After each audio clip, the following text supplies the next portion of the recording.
Meskipun pembangunan fisik sekat kanal di tahun 2018 kadang mencapai target 100% karena adanya sejumlah kendala, namun di tahun 2019 ini tim restorasi gambut daerah Kalimantan Selatan optimis dapat mengerjakan target 100%.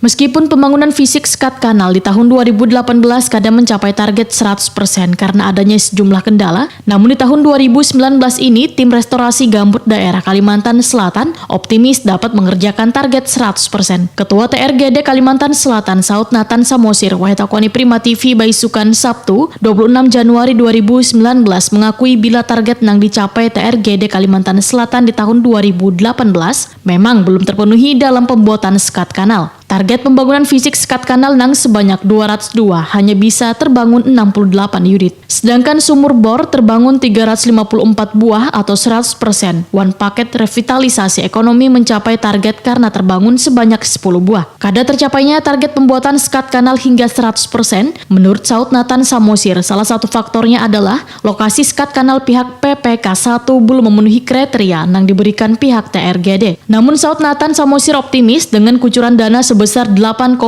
miliar rupiah, maka pembangunan sekat kanal Wan Sumur Bor di Kalimantan Selatan pada 2019 ini akan sesuai target yang ditentukan, yaitu TRGD Kalimantan Selatan akan membangun sekat kanal sebanyak 58 buah, Wan 250 titik sumur bor.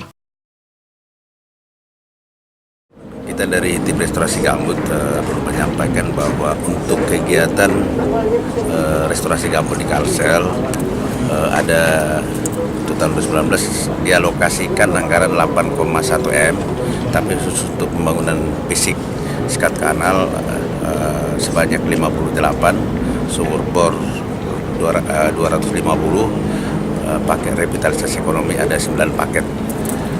Itu kira-kira yang direncanakan untuk dibangun tahun 2019.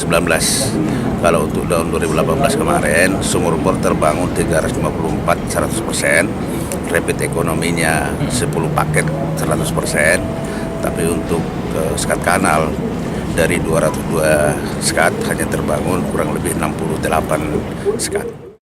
Di tahun 2019 ini TRGD Kalimantan Selatan akan membangun sekat kanal Wan Sumur Bor di Kabupaten Hulu Sungai Utara, Hulu Sungai Tengah, Balangan, Tabalong, Wan Banjarbaru.